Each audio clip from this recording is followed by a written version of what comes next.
శరీరము ఒక పరికరం, ఒక ఇన్స్ట్రుమెంట్, ఒక సితార్ లాంటిది, ఒక వయలిన్ లాంటిది, ఒక ఫ్లూట్ లాంటిది, ఒక మృదంగం లాంటిది ఈ శరీరం. ఎంత చక్కగా ఉపయోగించుకుంటే అంత చక్కటి సంగీతం వస్తుంది. సరిగ్గా ఉపయోగించుకోకపోతే వయలిన్ ఉంటుంది, వాయిస్తాం కానీ అన్ని అపస్వరాలు వస్తాయి. సితార్ ఉంటుంది, అపస్వరాలు. శరీరం ఉంటుంది కానీ అన్ని అపజీవితం జీవిస్తాం, ఎందుకు పనికిరాని జీవితం జీవిస్తాం. చక్కటి శరీరం కానీ మనకు వాయించడం సరిగా రాదు, మనం నేర్చుకోలేదు, సాధన చెయ్యలేదు. ఈ గొంతు నుంచి లతా మంగేష్కర్ రావచ్చు, ఈ గొంతు నుంచి భీమ్సేన్ జోషి రావచ్చు. మరి ఈ శరీరంలోంచి ఏమేమి రావచ్చు, ఎంత రావచ్చు, ఎలాంటివి రావచ్చు. ఈ శరీరంతో ఒకళ్ళు మహాత్మా గాంధీజీ అయ్యారు, ఈ శరీరంతో ఒకళ్ళు మొదటి టెరసా అయ్యారు. మరి మనమేమయ్యాం? మనమేం చేయాలి? ఈ శరీరంతోనే అతను బుద్ధుడు అయ్యాడు, ఒక యేసు ప్రభు అయ్యాడు. శరీరం అందరికీ ఒకటే. ఈ శరీరాన్ని జీవించే విధానము, వాయించే విధానము, రోజు తిని పడుకుంటే శరీరం ఉంటుంది, బలుస్తుంది, కొవ్వు ఎక్కుతుంది.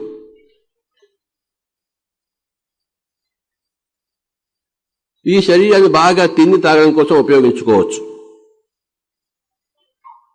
లేకపోతే శరీరంలో ధ్యానం చేయవచ్చు. ఈ శరీరాన్ని మదించి ఆత్మ జ్ఞానంలో, ఆత్మ యొక్క ప్రయాణంలో మనము ఈ శరీరాన్ని 100కి 100 ఉపయోగించవచ్చు, అథవా 100కి 0 కూడా ఉపయోగించుకోవచ్చు. ఎవరి తెలివితేటలో అంత.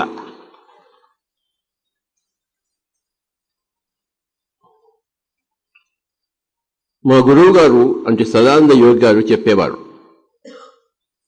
ఈ మాంసపిండాన్ని మంత్రపిండం చేయాలో అని చెప్పేసి. అది ఆయన నాకు ఇచ్చిన సందేశం. మా గురువు గారిని, సదానంద యోగి గారిని నేను 1981లో కలుసుకున్నాను. 2.5 సంవత్సరాలు వారితో ఉన్నాను. వారు అప్పటికే కొన్ని 100 సంవత్సరాలు శరీరంతో ఉన్నవారు.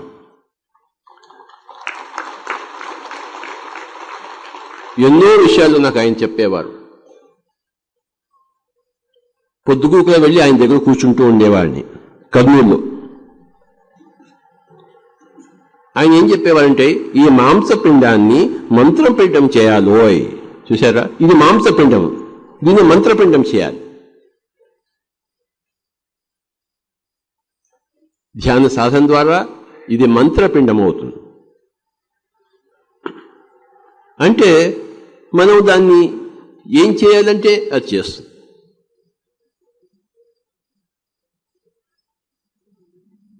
ఎన్ని సంవత్సరాలైనా, ఎన్ని యుగాలైనా ఈ శరీరము మనకి ఇస్తుంది. ఏమైనా చూసుకోవచ్చు మనం.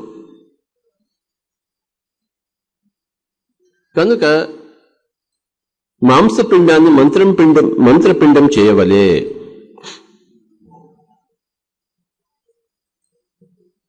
హనుమంతుడు శరీరంతో ఎగిరాడు. మరి మనం ఆయన చేయగలిగినప్పుడు మనం ఎందుకు చేయలేము? ఒక మనిషి ఏదైనా చేసినప్పుడు ఇంకో మనిషి అది చేయగలడు. బబ్బులు చక్కగా తబలా వాయిస్తాడు, మరి మనం కూడా వాయించగలం ఆయనలా సాధన చేస్తే.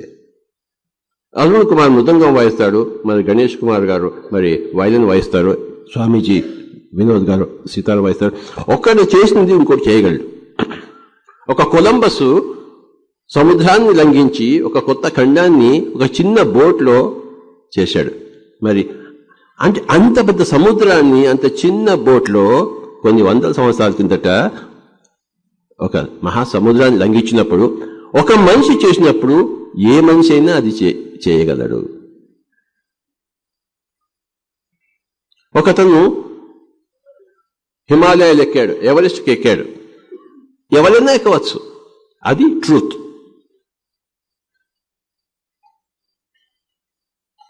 ఒక మనిషి ఎవరైనా చేశాడంటే ఆ మనిషి కన్నా బాగా ఇంకో మనిషి ఎప్పుడు చేయగలడు, సాధన ఉంటే, లక్ష్యం ఉంటే.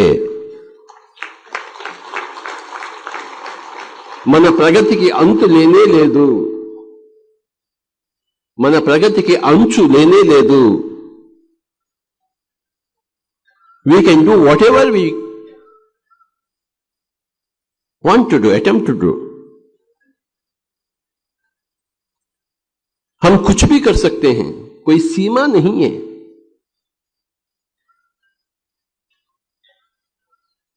जो चाहते हैं हम कर सकते हैं, करना भी चाहिए, चाहना भी चाहिए. ऐसा चाहिए कि हम एक बुद्धा बने, कि हम एक भगवान शंकर जी बने, हम एक महाअवतार बाबा जी बने, हम एक वर्धमान महावीर बने.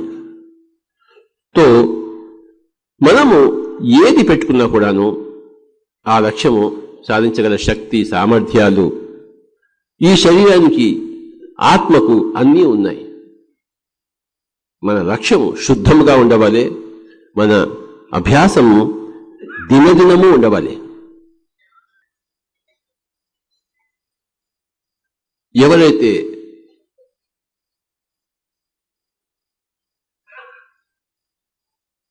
ఈ శరీరాన్ని సరిగ్గా ఉపయోగించుకుంటారో, శరీరం యొక్క గొప్ప శక్తిని తెలుసుకుంటారో, తమ ఆత్మ యొక్క శక్తిని గొప్పగా తెలుసుకుంటారో, వారందరూ కూడాను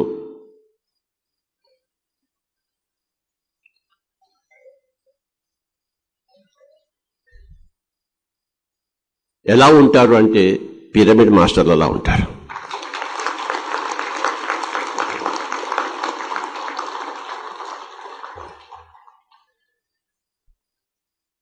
పిరమిడ్ మాస్టర్లు అంటే శరీరం యొక్క గొప్పతనాన్ని తెలుసుకున్నవారు, ఆత్మ యొక్క గొప్పతనాన్ని తెలుసుకున్నవారు, ప్రకృతి యొక్క గొప్పతనాన్ని, పురుషుడు యొక్క గొప్పతనాన్ని తెలుసుకున్నవారు. పురుషుడు అంటే ఆత్మ, ప్రకృతి అంటే ఈ యొక్క శరీరం. రెండు ఒకదాని మీద ఒకటి గొప్పవి. ఎవరు ఎంతగా ప్రకృతి పుత్రులవుతారో, ఎవరు ఎంతగా శ్వాస పుత్రులవుతారో వాళ్ళు అంతగా పురుషోత్తములు అవుతుంటారు, సరస్వతి పుత్రులవుతారు. మన శరీరాన్ని, శరీరం అంటే ఏమిటంటే శీర్యతే ఇది శరీర, క్షీణిస్తుంది కనుక శరీరం అంటారు. దహ్యతే ఇది దేహ అంటే దహింపబడుతుంది కనుక దేహము అంటారు. అది ఆ పదం యొక్క అర్థం, దేహము శరీరము. కానీ ఈ మాంసపిండాన్ని మంత్రపిండం చేసుకున్నప్పుడు ఈ శరీరము ఎంత మంత్రపిండం అయిపోతుందంటే అది దహింపబడదు, క్షీణించదు. సీతాదేవి అగ్ని ప్రవేశం చేసింది, మరి దహింపబడిందా? దేహము పేరే దహ్యతే ఇది దేహ, దహింపబడుతుంది కనుక ఇది దేహము అన్నారు. కానీ అది ఆవిడే దాన్ని మంత్రపిండం చేసుకుంది, మాంసపిండాన్ని మంత్రపిండం చేసుకుని సీతాదేవి అగ్ని ప్రవేశం చేసింది. ఏమీ కాలేదు ఆవిడికి. అలా ఉండాలి మనము, అది మన లక్ష్యము. రాముడికి తెలుసు సీత అది మాంసపిండం కాదు, అది మంత్రపిండం అని చెప్పేసి. లక్ష్మణుడికి కోపం వచ్చింది, ఆవిడని శంకించాలని చెప్పేసి. ఆవిడని ఆయన శంకించలేదు, ఆవిడ గొప్పతనాన్ని ప్రపంచం కోసం చెప్పడం కోసమే ఆయన యొక్క పరీక్ష పెట్టాడు. అది పరీక్ష కాదు, ఆవిడని ప్రపంచం చూపించడం కోసం. అది చూసారా, సీతాదేవి అది కనబడుతుంది ఇలా మాంసపిండం అని చెప్పేసి, కానీ అది మాంసపిండం కాదు, అది మంత్రపిండం. మహావతార్ బాబాజీ అది మంత్రపిండం. సో ఎన్ని లక్షల సంవత్సరాలైనా ఆ మంత్రపిండం జీవిస్తుంది. కేవలం మాంసపిండం అయితే అది క్షీణించవలసిందే, అది దహింపబడవలసిందే, ఏదో రోజు క్షీణించిపోతుంది. కానీ ఈ మాంసపిండాన్ని మనం మంత్రపిండం చేసుకుంటే అది దహింపబడదు, అది క్షీణించదు. సీతాదేవి చేసినప్పుడు మనం ఎందుకు చేయలేం? ఒక మనిషి ఏదైనా చేసినప్పుడు ఇంకొకళ్ళు అందరూ ఆ పని చేయగలరు. నిరూపణ నిన్నంతా స్వామీజీ వారు రామాయణం చక్కగా చెప్పారు. శ్రీ మేడ్సాన్ మోహన్ గారు వారికి గట్టిగా చెప్పకూడదాం మనం. వాల్మీకి రామాయణాన్ని రాశాడు. ఎందుకు రాశాడు? సత్యాలన్నీ ప్రపంచానికి చూపించడం కోసం. సీతాదేవిని మంత్రపిండం కనుక మాంసపిండాన్ని మంత్రపిండం చేయవలే. అది నాకు నా గురువు గారు శ్రీ సదాదేవి గారు 1981లో చెప్పారు. ఎలా చేసుకుంటాము? ధ్యానం ద్వారా. సీతాదేవి పుట్టే ముందర 18 సంవత్సరాలు ధ్యానం చేసి ఆ సుప్రాకాశ వరల్డ్స్ లో సత్యలోకాల్లో ధ్యానం చేసి చేసి చేసి చేసి చేసి చేసి ఈ భూలోకానికి వచ్చినప్పుడు ఆ మాంసబిడ్డ మంత్రపిండంగా ఉండాలని చెప్పేసి అంత సాధన అక్కడ కూడా సాధన చేసి ఇక్కడికి వస్తుంది, అది నిరూపించడం కోసం.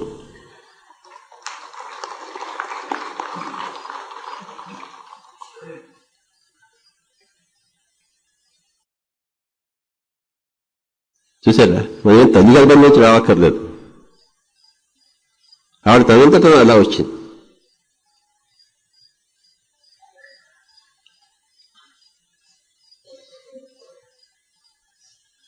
రామాయణాలు మహాభారతాలు రచించింది ఎవరు? గొప్ప ఋషులు. మరి అంతటి ఒక బోయవాడు, ఒక రత్నాకరుడు, ఒక వాల్మీకి మహర్షి అయినప్పుడు మనమెందుకు కాలేం? రక్తపాతం చేసేవాడు, జంతువులను చంపి నరుకుని తినేవాడు,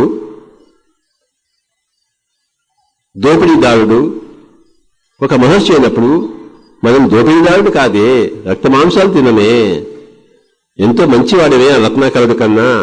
మరి ఎంతో బాగా ఉన్న మంచిగా ఉన్న రత్నాకరుడు కన్నా గొప్పవాడని మనము వాల్మీకిలా ఎందుకు కాలేదు? లక్ష్యం లేదు.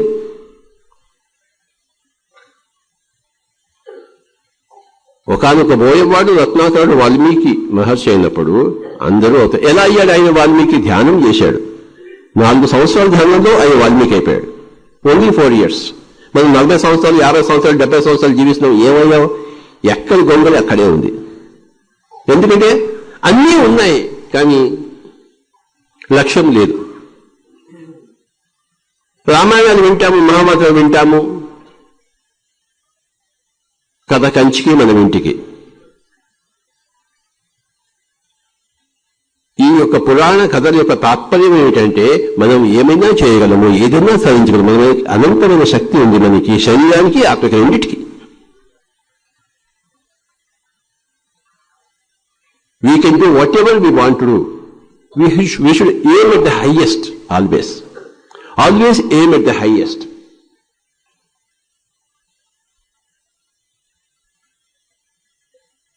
And you will achieve the highest. So, నేను 2095 వరకు ఉంటాను. నాతో పాటు ఎవరు ఉంటారు? చేతుల పైకెత్తండి.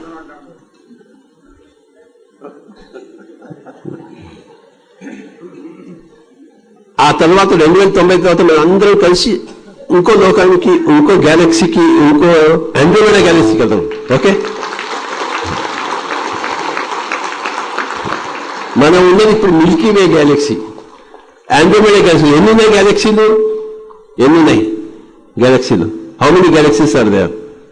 ఇన్ఫినిట్. ఒక్కొక్క గ్యాలక్సీలో స్టార్స్ ఇన్ఫినిట్. మరి మనం మిల్కీ వేలో గ్యాలక్సీలో ఉన్నాము, పక్కన ఆండ్రోమెడా గ్యాలక్సీ ఉంది, అటు అటు అటు అటు కొన్ని లక్షల కోట్ల గ్యాలక్సీస్ ఉన్నాయి. మనము 2090 తర్వాత మిమ్మల్ని అందరినీ ఆండ్రోమెడా గ్యాలక్సీకి తీసుకెళ్దామని నేను చూస్తున్నాను.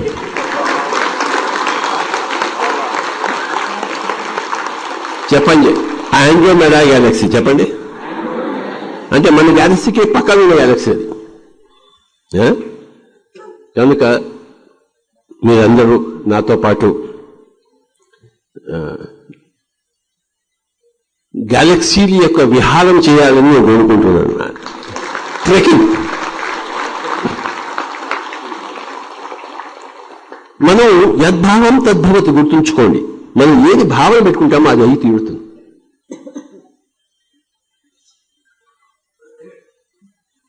కనుక భావం అంటే ఏది లక్ష్యం పెట్టుకుంటే, ఏది గమ్యంగా పెట్టుకుంటే ఆ గమనము ఆ గమ్యం వైపే సాగుతుంది. అలబోకగా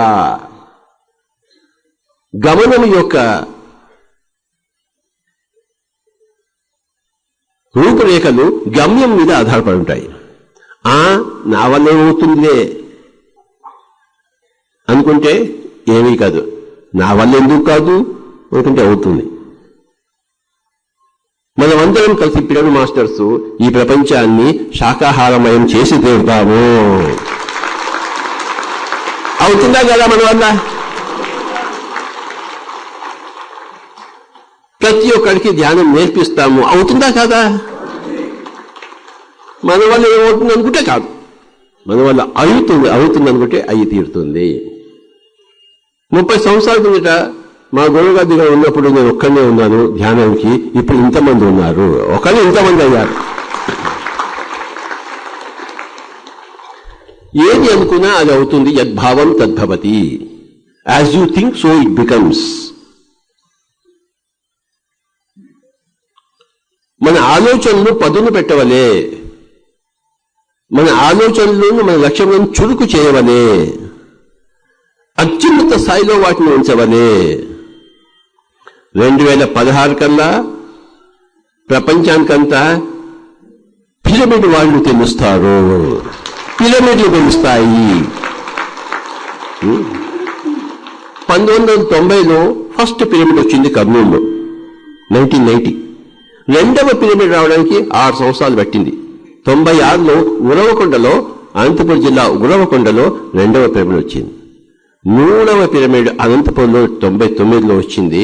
ఆ తర్వాత టక టక టక టక టక టక పిరమిడ్లు వస్తూనే ఉన్నాయి. ఈరోజు మహేశ్వర పిరమిడ్ ప్రాంగణంలో మనం ఉన్నాం. ఇంత పెద్ద పిరమిడ్.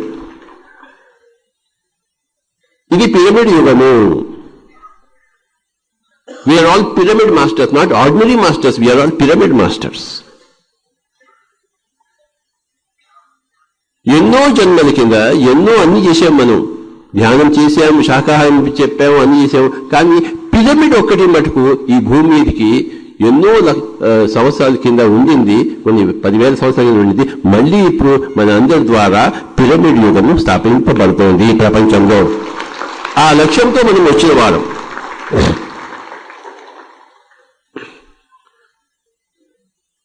2016 కల్లా ప్రపంచానికంతా ఈ గొప్ప పిరమిడ్ స్పిరిచువల్ సొసైటీ అది అందరూ చూస్తారు, ఆశ్చర్యంతో తిలకిస్తారు. ఓహో అని చెప్పేసి 2017 కల్లా ప్రపంచంలో అందరూ పిరమిడ్ కట్టేస్తారు. ఒక్కరు కూడా మీరు పిరమిడ్ కట్టారు.